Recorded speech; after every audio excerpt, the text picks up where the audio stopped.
Sandali lang guys, ayusin ko. Ayos ko na nga pa yung buhok ko niyan. Kakagising ko lang po kasi. Dito nga po pala ako natulog sa kwarto ni ate ko.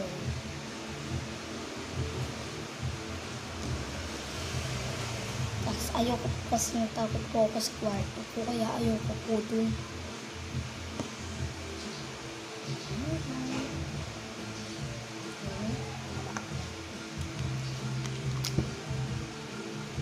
So, sa mga nagtatanong, nag-almasal na po ako guys.